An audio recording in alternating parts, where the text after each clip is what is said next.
Buenas noches, ¿cómo están? Bienvenidos a la edición dominical de Noticiero Guatevisión de este 13 de junio. Doris Parada nos acompaña esta noche en la interpretación de lengua de señas. Mi nombre es Alejandra Álvarez y hoy tenemos para ustedes un reportaje especial, así que por favor no se lo pierda. Antes le voy a presentar un pequeño resumen de cómo estuvo el proceso de vacunación durante el fin de semana, así que comenzamos. Y bueno, pues estos 2 días cientos de guatemaltecos llegaron a los 4 centros de vacunación abiertos para recibir la vacuna contra el COVID-19. Largas filas se observaron al igual que otros días. Mientras tanto, más municipios se encuentran en rojo en el semáforo epidemiológico por el incremento de casos. Guatemaltecos mayores de 50 años llegaron a los 4 centros de vacunación abiertos durante el fin de semana, que fueron el Polideportivo Gerona, la Alcaldía de La Barreda en la zona 18, Plaza San Rafael en la misma zona y en el Salón Municipal de la Colonia Amparo 1 en la zona 7, con el objetivo de recibir en unos casos la primera dosis de la vacuna contra COVID-19 y en otros para completar el esquema. En Gerona por unos momentos se tuvo la confusión de que se iba a vacunar solo a las personas de segunda dosis y por esta razón muchas personas se retiraron a pesar de que habían llegado desde las 4 de la mañana. Sí, la verdad, mucha gente se retiró porque personal que no era de salud dio una mala información, hizo que aproximadamente 50 personas se retiraran. El director del centro luego aclaró que se aplicaría primera y segunda dosis a mayores de 50 años que estuvieran registrados o no. Nosotros en el puesto de vacunación de Gerona entre semana trabajamos con programaciones, ¿verdad? Pero como estamos en fin de semana, estamos trabajando a demanda, ¿sí? Entonces todas las personas arriba de 50 años se les va a vacunar. Si es primera dosis, se les va a administrar la vacuna Sputnik, y si es segunda dosis que ya recibieron la vacuna AstraZeneca previamente, se les va a vacunar con AstraZeneca. En el puesto de vacunación La Barreda, al igual que en los otros establecimientos, la cola era extensa. En este lugar solo aplicaron la primera dosis con Sputnik V. Nosotros les damos numeritos a ellos y les explicamos cómo está la situación, hasta qué número. Hacemos un cálculo del tiempo para no dejar de atender hasta las 2 de la tarde a las últimas personas. En cada centro de vacunación se administraron entre 500 y 1000 vacunas para personas mayores de 50 años y personal de primera línea. Este sábado el sistema de alertas indica que para los próximos 14 días se establecen 183 municipios en alerta roja, que son 9 más que el semáforo anterior, mientras que en naranja hay 96 municipios y 61 en amarillo. Para Noticiero Guatevisión, Paula Osaeta y María José Bonilla.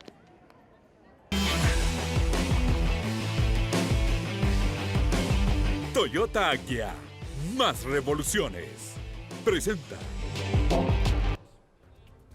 En noticias internacionales, el primer ministro británico Boris Johnson anunció el domingo que el Grupo de los 7 se ha comprometido a donar más de 1.000 millones de vacunas contra el coronavirus a los países pobres. Este proceso se estará realizando por medio del mecanismo COVAX. Y la región metropolitana de Santiago de Chile comenzó este sábado una nueva cuarentena total como medida de seguridad sanitaria ante el aumento de casos diarios de COVID-19, pese a una exitosa campaña de vacunación masiva. La decisión es optar por la prevención con restricciones en actividades.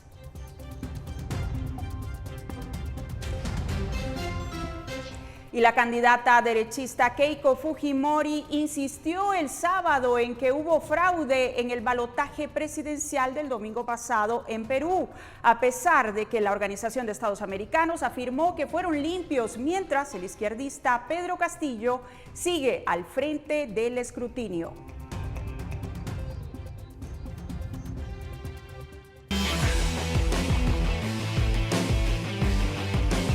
Toyota Agya, más revoluciones, presentó. En más noticias nacionales, fuertes lluvias provocaron la noche de este sábado el desbordamiento del río Quibá en Santa Catarina, Ixtahuacán, Sololá. Según el reporte preliminar de la Conred, hay 3 fallecidos, un adulto y 2 niños, 5 puentes con daños severos, más de 30 viviendas afectadas y 85 personas albergadas. Las corrientes dejaron incomunicados y sin agua potable a los habitantes de 22 caseríos. Y la Policía Nacional Civil confirmó que este sábado 5 hombres fallecieron por disparos con arma de fuego en el interior de la finca El Contrereño en Teculitán, Zacapa. 3 de ellos supuestamente trabajaban en el área. Según los agentes locales, una de las posibles causas de la masacre es un ajuste de cuentas. Sin embargo, el Ministerio Público no ha aclarado lo sucedido.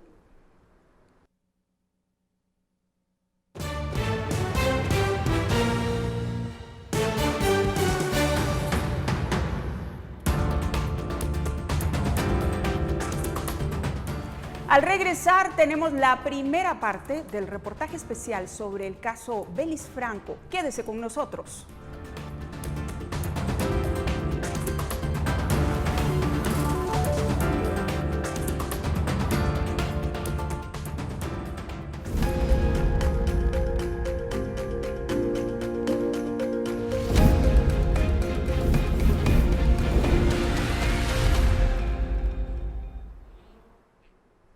María Isabel Belis Franco fue asesinada a los 15 años. Su caso se sumó a los cientos de muertes violentas de mujeres registradas en el año 2001. Desde ese entonces, su madre, Rosa Franco, inició una incansable lucha por encontrar justicia. Y aunque ya hay una sentencia dictada, todavía falta mucho por hacer. Este es el reportaje especial de María José España y Catherine Chumil. Que el acusado, Gustavo Adolfo Bolaños Acevedo, es responsable como autor del delito de asesinato cometido en contra de la vida e integridad de María Isabel Belis Franco. Por tal delito se le impone la pena de 30 años de prisión inconmutable. Yo me quedé así, ¿ah? Es cierto. Yo no lo creía. Empecé a llorar.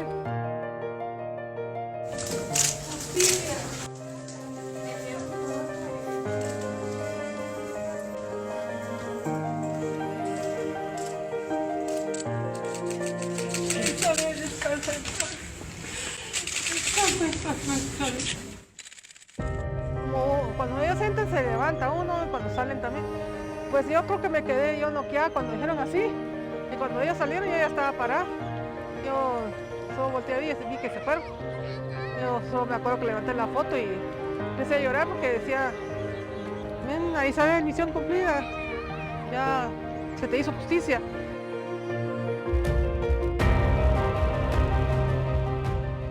Ya llegué al final de esta etapa y empecé a llorar, ¿verdad? Y a mí no se me olvida, es algo que tengo aquí en el corazón, llegar a este momento, después de 20 años. Es injusto.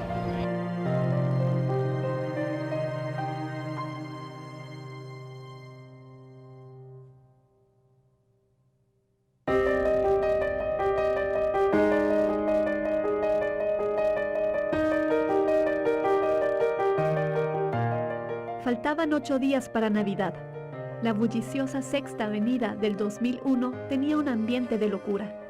Las ofertas estaban por todos lados y varios jóvenes trabajaban como vacacionistas. María Isabel era una de ellas, y por segundo año trabajaba en una tienda de la Sexta Avenida, frente a los cines Lux. Ella era la hija mayor de Rosa Elvira Franco Sandoval. Aunque en su casa no tenía reproductor de CDs, le gustaba comprar discos de música pirata, Guns N' Roses o el último álbum de Shakira. Entre broma y broma, logró convencer a su mamá para que se los comprara. Era domingo, cuando doña Rosa llegó por su hija local, pero ella saldría más tarde, por lo que le dijo a su mamá que un amigo la llevaría a casa. La cuestión es que le compré varios discos y se los entregué y me fui. Pero mi corazón me decía algo, ¿eh? Yo decía, te siento caliente, que te des fiebre. No, me dijo. Y me estuve un buen rato con él aquí. Sí, me estuve un buen rato aquí parada con él. Que entraban los clientes y ella ofrecía volantes, todo eso. Pero no pasó por mi mente nada. Lo único extraño es que me fui de regreso caminando, ¿verdad? Pero despacito y pasé comprando acerrín para hacer cosas de Navidad. Pero mire, cuando entré a mi casa, yo lo tiré todo y me puse a llorar en un sillón. Mi corazón ya me avisaba, pero yo no entendí esa seña. Y decía, pero ¿por qué estoy triste? Y yo lloraba, iba a llorar, me puse. Se me pasó, pero de corazón le avisa a uno, pero uno no entiende, ¿verdad? Porque mire, ese día no vino mi hija. Pero aquí fue la última vez donde platiqué con él, así.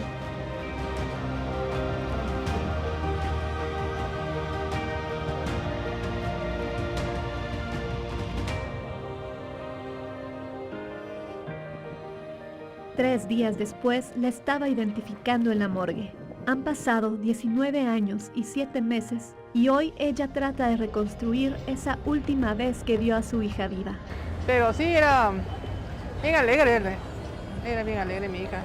Y cuando la mataron a ella, pues también a mí me mataron. Rosa Franco lleva una vida que no sabe a quién le pertenece. El sueño de inscribir a María Isabel en la escuela de aviación, verla aprender karate y estudiar medicina o derecho no se hizo realidad. En su lugar, ha pasado las últimas 2 décadas de su vida entre juzgados, tribunales y cortes, nacionales e internacionales, exigiendo justicia por la muerte de su hija.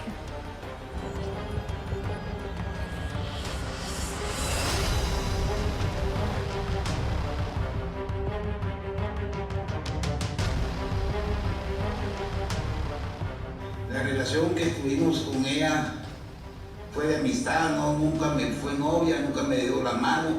Al menos una vez me dio la mano en la reunión de tu hermano porque ella leía la mano. Ahí me sorprendió porque ella ya tenía esas cualidades de leer, o sea que era bruja, que Dios me perdone. Gustavo Bolaños tenía 39 años cuando empezó a hostigar a María Isabel. Le llevaba 24 años de diferencia. Le hacía proposiciones sexuales y la seguía a todas partes. Doña Rosa sabía todo esto porque María Isabel se lo contó y le pedía que por favor le dijera a ese señor que no estaba en casa. Ese día que Doña Rosa no fue por ella al trabajo, Gustavo Bolaños aprovechó para llevársela. Entonces, ese día yo andaba por Petén y ante Dios todo se va a llegar a saber que yo andaba por allá y yo nunca la fui a traer al trabajo, ¿verdad? Mucho menos ese último día no fui yo. Cuando llegó el amigo de María Isabel a recogerla, ella se comportó de forma extraña. Afuera del local se encontraba Bolaños esperándola. Esto lo sabemos por testigos que luego contaron en declaración el suceso. Por supuesto, Doña Rosa no lo supo hasta después. Mientras ese hombre raptó a su hija, ella pasó toda la noche en vela, esperándola. En las afueras del edificio del Ministerio de Gobernación, Doña Rosa recuerda que pidió ayuda sin respuesta. Hace 20 años, en ese edificio estaba el Palacio de la Policía Nacional Civil. Quería presentar la denuncia de desaparición y me decían que no, aquí en la Policía Nacional Civil. Ahora es el Ministerio de Gobernación donde estamos, en la 6ª Avenida y 14 Calle, zona 1. Pero aquí estaba la Policía Nacional Civil, entonces que yo quería presentar la denuncia. Me decían que no, que tenía que esperar 3 días, pero no de una forma agradable tampoco. Para empezar, tenían los pies en el escritorio, estaban leyendo la prensa, no me ponían atención. Y lo único que me decían, eres prostituta, ¿dónde está tu cuarto? Entonces yo estaba muy preocupada. ¿Cómo le preguntan eso a uno? Pues es una grosería. ¿Cuándo fue la primera vez que vino a este edificio? Es el 17, el día siguiente. Ya vine como a las 10 quizás, vine varias veces. No le puedo decir las horas, pero vine varias veces. Y como a la 4ª vez, tipo 4 de la tarde quizás, ya me la recibieron. Pero no querían recibirme, ¿sabe? Yo lo que hice fue meterme y vi que decía jefe en un letrero. Y le fui a decir que ya había venido varias veces y no me aceptaban la denuncia. Yo estaba preocupada por mi hija, que no aparecía.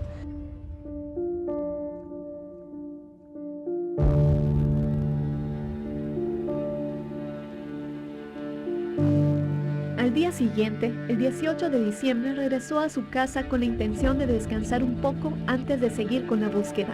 Pero una noticia transmitida por el noticiero de la noche le advirtió del cuerpo de una mujer que fue encontrado en un terreno baldío en la zona 8 de Misco, a pocos metros de una propiedad de la familia de Gustavo Bolaños. El cadáver de María Isabel fue encontrado entre las 9 y 10 horas de ese día. A las 14 y 45 horas lo trasladaron a la morgue del organismo judicial como XX. Y a las 23 horas fue identificado por su madre.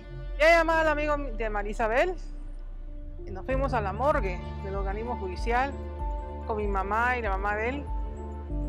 Una escena terrible, que hasta la fecha no la puedo describir totalmente.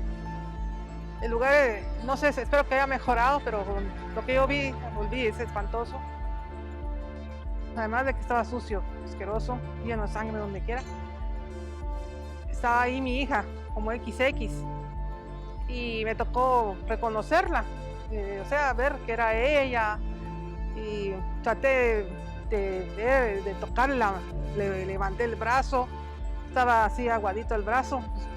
Pensé, acaba de ser, ¿verdad? Y la vi toda golpeada, con las señas que la habían estrangulado, las huellas, y había una bolsa atrás de su cabeza.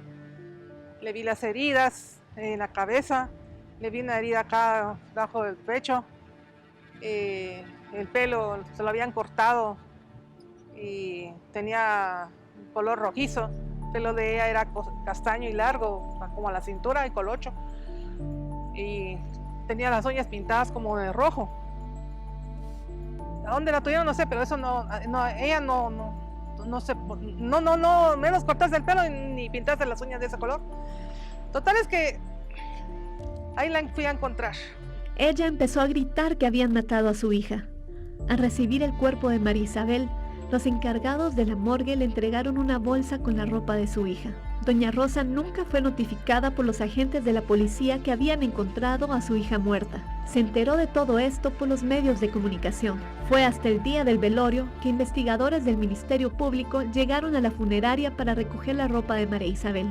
Era una bolsa llena de evidencias que estaba a punto de ser enterrada junto al féretro. A partir de ese momento, sus visitas al Ministerio Público y a la Policía Nacional Civil fueron frecuentes, donde ahora es la División Especializada en Investigación Criminal de la PNC, era antes la sección de niñez desaparecida, uno de los lugares a donde tuvo que ir para exigir el expediente de su hija, lugar que ahora le produce escalofríos.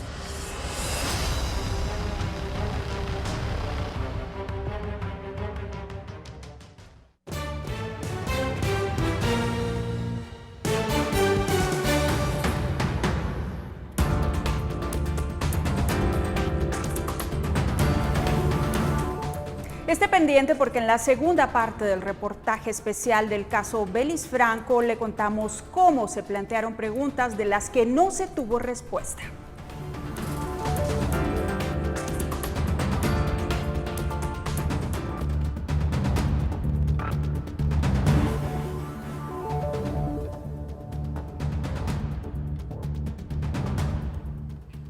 Y pese a la búsqueda sin resultados y a encontrar obstáculo tras obstáculo, Rosa Franco siguió adelante buscando justicia por la muerte de su hija. Esta es la segunda parte del reportaje del caso Belis Franco.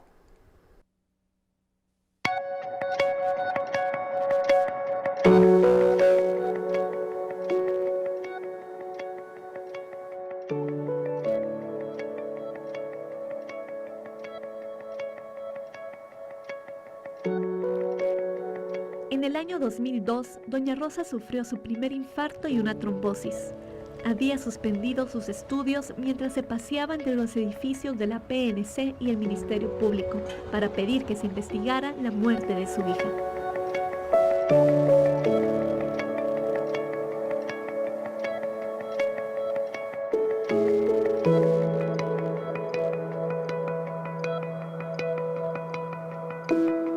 Yo topé aquí en Guatemala, porque yo hice las denuncias correspondientes y aquí no encontré nada de justicia. Yo me cansé. Yo dije, ni modo que por gusto fui a estudiar a la universidad. Para algo tuve que estar ahí fregándome, llegando tan tarde a mi casa. Logré, como le digo, eso y pues sentí la gloria, pues. Doña Rosa se enfrentaba a un desierto institucional. Las normas que ahora están vigentes para denunciar la desaparición de mujeres y exigir justicia contra la violencia de género no existía en ese entonces. Ni siquiera se había probado el delito de femicidio, que encuadraba perfectamente en el caso de María Isabel. No existían juzgados especializados y mucho menos la perspectiva de género en la investigación judicial. Se recordó de sus clases de Derecho Internacional y sabía que si no lograba justicia en el país, podía denunciar al Estado de Guatemala.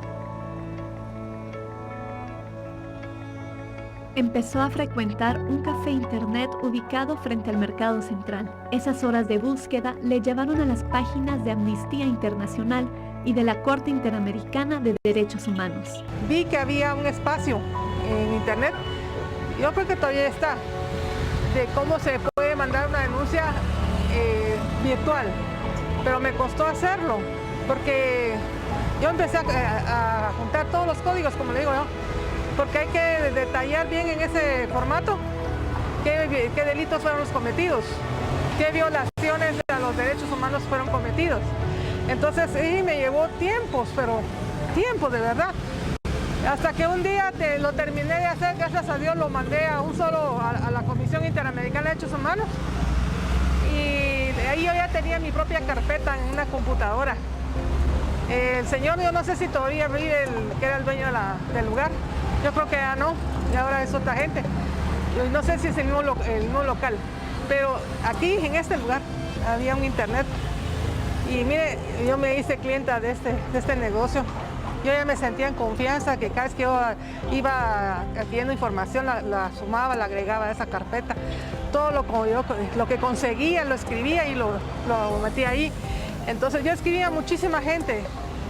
Mire, reyes de España, no va a decir esta mujer está loca, pero yo escribía a la reina de Inglaterra, la reina de España. Dije, yo tengo que escribir a quien sea, yo lo que quiero es justicia. Mire, gracias a Dios, yo logré enviar al fin un formato grande, que sí es cansado, el de la Comisión Interamericana de Derechos Humanos. Y ahí me desplomé, me volvió a dar infarto. Ahí quebré la silla y el señor tan chulo me ayudó a levantar. Y tardé en venir. Gracias a Dios estoy viva, pero yo regresé, todavía estaba el señor y le dije que disculpe, no tenga pena, yo con la pena la hacía. No tenga pena, ahí están todavía sus archivos, me dijo. En esos años conoció a integrantes del Grupo Guatemalteco de Mujeres, quienes llevaban varios años monitoreando y registrando la muerte violenta de mujeres. Desde entonces, cada 24 de noviembre realizan una vigilia en el Parque Central para exigir justicia. En el 2006, la CIDH aceptó la denuncia e inició las pesquisas contra el Estado de Guatemala, mientras doña Rosa seguía luchando por encontrar justicia. La foto de la celebración de los 15 años de María Isabel aparecía en todas las notas periodísticas que se publicaban sobre el caso, y es la misma que su madre levantó cuando se emitió condena contra Gustavo Bolaños. Logré, pues como le digo, documentar un poco de lo del caso de María Isabel, porque como le digo, en su mayoría no hicieron su trabajo. En muchas instancias que les tocaba hacerlo, Ministerio Público, Policía Nacional Civil. Pues le digo que a mí no me gusta ni este lugar, porque siento que estoy en lugar de criminal. El asesinato de María Isabel cobró mayor relevancia cuando la CIDH condenó al Estado de Guatemala en mayo de 2014 por su negligencia en la investigación.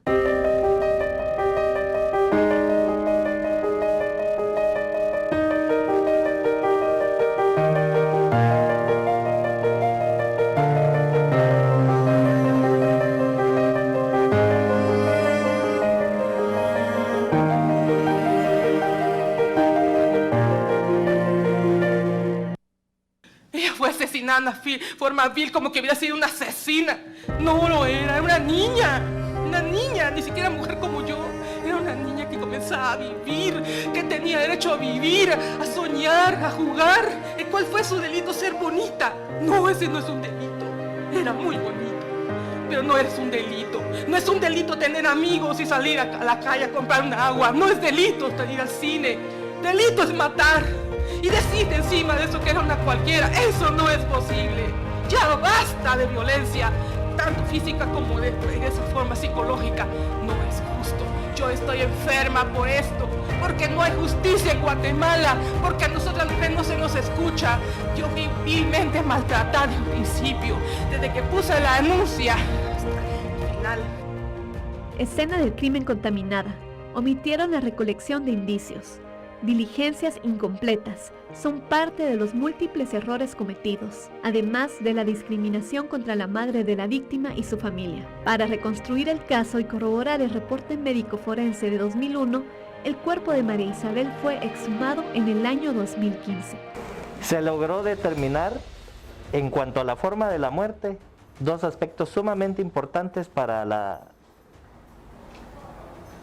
determinación y el posterior condena del sindicado. La primera es que obviamente ella sufrió traumas craneales que provocaron diversas fracturas y también que se practicó asfixia. Se trató entonces de matar a la víctima a golpes, pero también asfixiarla. Era una situación, una hazaña increíble. Después de más de una década de la muerte de María Isabel, no existía certeza de lo que había ocurrido. Era un callejón sin salida. Ese fracaso obligó a dar un giro en la investigación. Pero Bolaños no actuó solo. Tuvo la complicidad de funcionarios para asegurarse impunidad. Yo la enterré el 20 de diciembre de 2001 y después de que yo la enterré, llegó una de las personas sospechosas a mi casa a darme el pésame. Llegó acompañado como 50 hombres y los vecinos se organizaron ayudando y ellos mismos fueron se fueron detrás de ellos porque se regaron y eran policías, nacionales, ¿ya? Al servicio de esa persona. Entonces, no sé si se conocen, pero los vecinos me hicieron el favor de luego averiguar y además con él llegaron otros a la puerta. Como Jorge Mario Ortiz Maquis, ex jefe de una subestación policial de un sector de San Cristóbal. En las entrevistas, Ortiz Maquis afirmó que doña Rosa presentó la denuncia de la desaparición de su hija en una subestación de Peronia, pero esto no era cierto. Ella nunca denunció en ese lugar. Esta persona, estamos hablando de 15 años después del caso, viene y trata de hacer el último esfuerzo por desviar la investigación, dando un montón de mentiras, no solo ante el Ministerio Público, sino también ante el órgano jurisdiccional, o sea, el juez competente en su momento. Y otra vez plagado de lo mismo, estigmatización no solo a la víctima, sino a la madre. En todo momento se trató de decir que la mamá tenía la culpa por permitirle hacer qué sé yo. Según los fiscales, Bolaños buscó impunidad porque además de tener a un policía como aliado, el cuerpo de María Isabel fue hallado en un terreno baldío de un sector en donde su familia tenía varias propiedades, lo que pone de manifiesto la impunidad que había ganado con negocios ilícitos de los que era parte, pues se le vincula a la organización Los Cocheros, dedicada a traficar drogas. En el año 2009 fue capturado su hermano Miguel Osvaldo Bolaños, conocido como El Cochero, y líder de la organización. En marzo de 2010 fue condenado a 160 meses de prisión, seguidos de 3 años de libertad supervisada. Según la acusación hecha por las autoridades estadounidenses, entre febrero de 2001 y 2004, trasegó al menos 55 kilos de cocaína y heroína en baterías de carro, desde Guatemala hacia Maryland, Estados Unidos.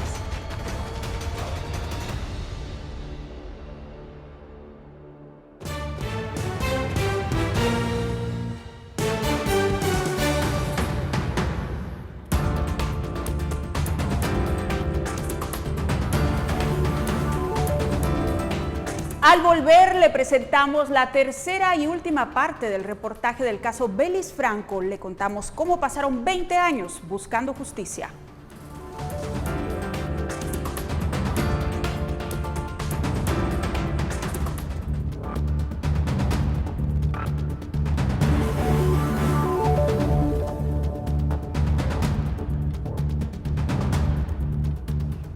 Estamos de regreso. La señora Rosa Franco tuvo que esperar 20 años para una sentencia en el caso de la muerte de su hija María Isabel.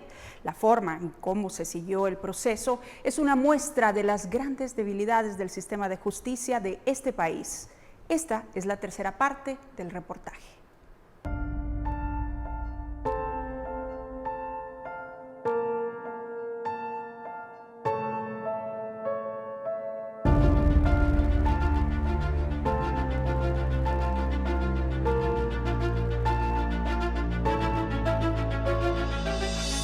Mientras doña Rosa seguía a la espera de justicia por la muerte de su hija María Isabel, en el país se empezó a dar pasos para crear la base legal que ahora conocemos y que busca garantizar protección, seguridad y justicia para las mujeres. Giovanna Lemus, directora del Grupo Guatemalteco de Mujeres, explica que trabajan desde hace 33 años en estos casos. Nos costó mucho conseguir la documentación, luego el OJ nos dijo, bueno, miren, espérenos un tiempo y vamos a seguir documentando. En eso, digamos, del 96 que entra en vigencia la ley, empezamos a presionar para crear el mecanismo rector de las políticas públicas, porque sí veíamos una ausencia. En esa época, los femicidios eran documentados como homicidios. GGM reporta que del 2000 al 2021, más de 12.700 mujeres murieron de forma violenta. El 95% de los casos está en impunidad. El INASIF se creó hasta el 2007, por lo que grupos de mujeres recorrían las morgues del país para documentar las muertes violentas. El Estado no tenía protocolos científicos para el procesamiento de escenas del crimen, ni métodos modernos como la toma de ADN. Incluso las prendas de ropa de la víctima fueron extraviadas, ¿verdad? Hasta el día de hoy no se sabe dónde están, no hay una cadena de custodia, en el almacén de evidencias no aparece. Según una investigación del Instituto de Estudios Comparados en Ciencias Penales en 1999, el 99% de los delitos contra la vida quedaban en la impunidad, debido a que no se tenía un sistema de investigación criminal eficiente. Solo el 1% lograba justicia, porque el homicidio o asesinato había sido público, a la vista de muchos testigos, quienes después señalaban al responsable. Casos paradigmáticos como el de María Isabel fueron investigados porque su familia lo presentó en la Corte Interamericana. Pero en realidad, la investigación de delitos contra la vida en Guatemala reflejaba que esa era la cotidianidad para todas las muertes violentas y femicidios. En marzo de 2003, durante la visita de la CIDH a Guatemala, varias madres narraron cómo el Estado no respondió a las denuncias de desaparición de sus hijas. La relatora tomó la investigación de doña Rosa, quien buscando justicia fue víctima de amenazas e intimidaciones de funcionarios y personas particulares. Por esta situación, la Comisión Interamericana dictó medidas cautelares y de protección para la familia Belis Franco en 2005. A criterio de las defensoras de los derechos de las mujeres, el Estado no ha cumplido a cabalidad con la sentencia de la CIDH del caso Belis Franco, porque hace falta fortalecer al INASIF, que actualmente tiene sedes en solo 57 de 340 municipios y siempre con problemas presupuestarios.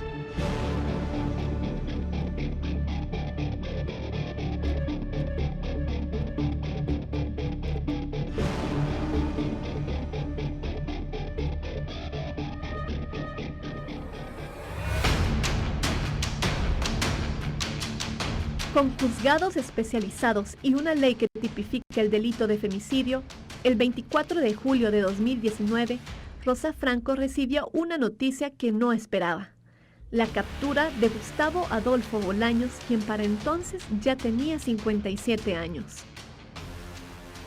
No lo creía. Y decía, pues esta es una película, ciencia ficción, me pellizqué. Y ahí en mi cuarto me empecé a ver por todos lados, dije, ¿será cierto? Dije, estoy soñando. No me alegré, pero me quedé así. Será cierto, tanto tiempo después me están engañando o algo así, pero no. Ya me llamaron mis hijos, mi mamá, y me llamó mucha gente, y puse la tele y sí estaban dando la noticia que lo habían capturado. Capturaron a otro hombre, un ex policía también. Ese ex policía ya murió. El 2 de febrero de 2021, casi 20 años después, inició el juicio. Rosa Franco tuvo que escuchar cómo los abogados de Bolaños seguían recurriendo a argumentos que culpaban a su hija por su muerte. De modo que todas las mujeres que han sido asesinadas, todas son prostitutas, todas las niñas que han sido asesinadas también ellas merecen lo que les pasó, ellas tenían la culpa. No, entonces merecen respeto. Entonces yo les dije a los jueces, yo soy la mamá, creo que así me tocó hacer, representar todas esas mujeres que no han alzado la voz, las madres que no han podido decir, mi hija fue asesinada y no hay justicia. y mi hija representa a todas esas niñas, le dije. El Tribunal A de mayor riesgo dictó sentencia contra Bolaños. La jueza presidenta Yasmín Barrios explicó que esta condena sienta un precedente aún casi 20 años después. Se tardó demasiado tiempo en conseguir justicia. Prácticamente la madre de la víctima tuvo que pasar por diferentes momentos para lograr que finalmente se le hiciera justicia. Otra característica importante es que en su momento el órgano encargado de investigar, estamos hablando del Ministerio Público, en esa época no realizó toda la investigación que debía de efectuar en ese momento. Entonces eso definitivamente afectó. Para Barrios, esta sentencia es una radiografía de cómo estaba articulado el sistema de justicia en 2001 y cómo surgió la necesidad de mejorarlo. Además, refleja cómo la lucha de Doña Rosa no dejó que la muerte de su hija quedara en la impunidad y engrosara las estadísticas de femicidios y muertes violentas de mujeres que no se investigan y tampoco se sancionan. A Bolaños Acevedo le dieron 30 años de prisión. Debido a las condiciones de la pandemia, escuchó su sentencia a través de una videollamada el 1 de marzo del 2021. Y lo declararon culpable. Yo me quedé así, ¿ah? Es cierto. Yo no lo creía. Empecé a llorar. Y como cuando ellos entran se levanta uno, y cuando salen también. Pues yo creo que me quedé yo noqueada cuando dijeron así. Y cuando ellos salieron yo ya estaba parada. Yo solo volteé y vi que se fueron. Yo solo me acuerdo que levanté la foto y empecé a llorar porque decía, no lo creía. Ahí sale misión cumplida. Ya se te hizo justicia. Ya llegué al final de esta etapa. Y empecé a llorar, ¿verdad? Y a mí no se me olvida, es algo que tengo aquí en el corazón, llegar a este momento. Después de 20 años, es injusto. Rosa Franco ha logrado sobrevivir a 2 infartos y a una operación de rodilla. Pese a los padecimientos de salud, nunca se detuvo. Su lucha sirvió para abrir un camino difícil y que parecía imposible. Lo que quiero es comenzar a vivir porque cuando mataron a mi hija, a mí también me hicieron mucho daño. Entonces, ya mis años que tengo, ya soy grande, me gustó graduarme de abogada, quiero ejercer mi carrera, quiero ayudar a otras mujeres. Ese es mi afán y le pido a Dios que me dé los recursos para levantar una organización y tenerla y ayudar a las mujeres, sobre todo estos casos de mujeres desaparecidas, ¿verdad? Dios dirá si aquí o en qué país, pero ese es mi deseo, ¿verdad? Y vivir la vida más tranquila, ¿verdad? Pero sí, le puedo decir que hasta aquí no he dejado de llorar a mi hija, me hace falta.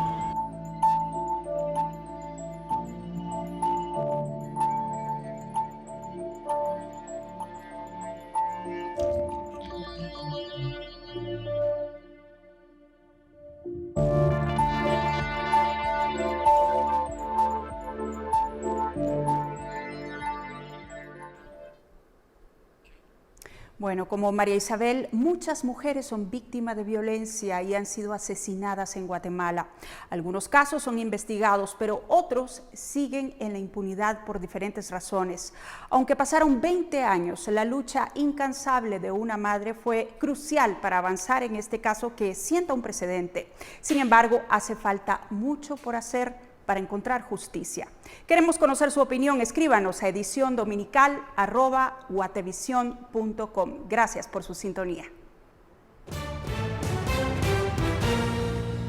Es así como llegamos al final de la edición dominical de Noticiero Guatevisión. Muchas gracias por su sintonía. Buenas noches. Que descanse.